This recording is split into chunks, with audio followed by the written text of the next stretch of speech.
what we know about the history of white folks abusing the continent of Africa. We know about the Berlin Conference, where literally they got together and split up Africa and said, well, who's going to take different parts? We know about King Leopold killing more people. Let me be very clear, killing more people in the Congo than Hitler killed Jews in Europe. We can go on and on and on how the French, how the British, how the United States, all of these countries raped and pillaged the continent of Africa.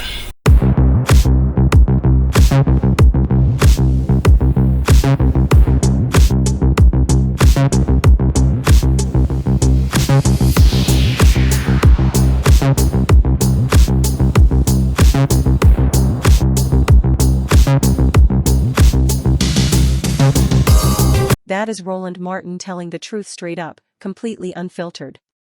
Just a touch of history. The many crimes against black man or black people in the Congo Free State will truly make you tear up. Although Leopold II established Belgium as a colonial power in Africa, he is best known for the widespread atrocities that were carried out under his rule, as a result of which as many as 10 million people died in the Congo Free State. Presenting himself as a philanthropist eager to bring the benefits of Christianity, Western civilization, and commerce to African natives, a guise that he perpetuated for many years. Leopold hosted an international conference of explorers and geographers at the Royal Palace in Brussels in 1876. Several years later, he hired the explorer Henry Morton Stanley to be his man in Africa. For about 5 years, Stanley traveled up and down the waterways of the Congo River Basin, setting up trading posts, building roads, and persuading local chiefs, almost all of the illiterate, to sign up treaties with Leopold. Once the treaties were signed, Leopold practically made everything along with the natives his own. Henceforth, it was the beginning of slavery and hard labor for all the natives. The burning of villages, the maiming, plus other atrocities. It is just too painful. These Congolese people must have suffered beyond comprehension. Just imagine, you are minding your own business, and someone comes and messes your family up forever.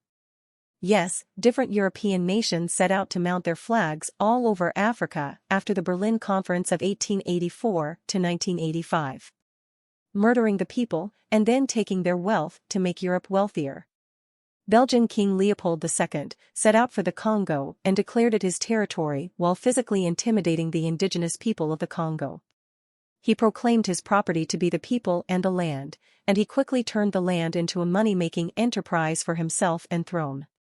The Congo, just like now, was rich in many minerals. However, at that time it was richer in ivory and rubber. Or at least, that's what King Leopold wanted. He set up a system that was extremely harsh on the people. A system that, if they did not reach regular quotas set for them, meant they would be murdered or mutilated. As you can see in the images, some people lost their hands for failing to reach the quotas. In their territory, the people of Congo were enslaved. The Europeans found some way to loot from the Africans, and kill or maim them in large numbers while at it, because slavery had been aborted and abolished. King Leopold employed a British adventurer called Henry Morton Stanley, and sent him to the Congo. Stanley's job was to create a free state of the Congo. He picked Stanley because he was the European who mapped out the Congo River. He had some kind of experience with the people and region.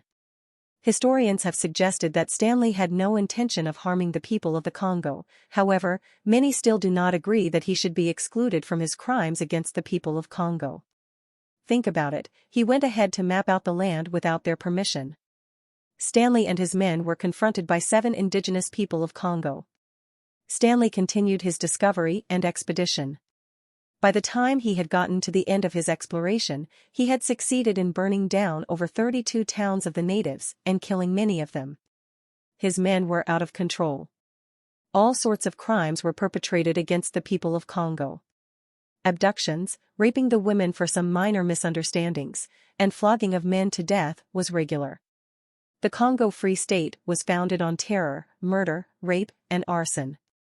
By violence, King Leopold II took possession of the 2/3 of the land of the Congo, and ordered the landowners to serve him as slaves. They were forced to work for 20 days without pay.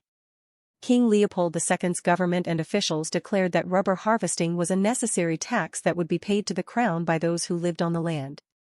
This literally meant that Leopold took these people's land and wealth, and not only that, they also worked on their own land as slaves. They worked for 20 days for Leopold and 10 days a month to farm and work and provide for their families. Leopold had an army which consisted of about 19,000 soldiers. They were European mercenaries employed, and also worked as police force, defending the government and business interests. The military aggressively recruited Africans into the lower ranks. The Africans that resisted to join service were executed.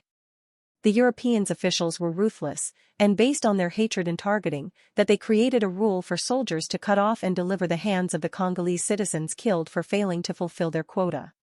They would have them present a bast full of their hands or face execution in order to punish the Congolese men whom they had forced into service. This was one of the ways to turn people against themselves. Divide and conquer is the tactic that the Europeans have used to divide people all over the world, and particularly in Africa. The risk of losing your limb or being killed often prompted the Congolese to cut the vine off, so that more rubber sap could be tapped. This succeeded, but it meant that those vines were rendered useless. The future vines could not be tapped again. So, it was an offense to cut off the vines. It was punishable by serious beating of death. Africa continues to be ripped off its resources. One day, a commissioner captured a Congolese man who had cut a vine. In his journal, he wrote a note of advice about it and said, "We must fight them until their absolute submission is obtained, or their complete extermination." The treatment of the Congolese people along with their children was severely harsh.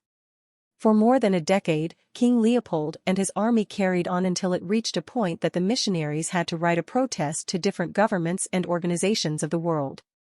The international media helped in disclosing the evil doing of King Leopold. He and his army walked free, leaving Congolese people to suffer physically and psychologically.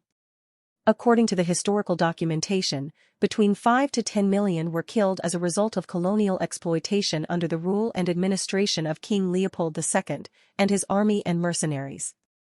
Thank you so much for your time.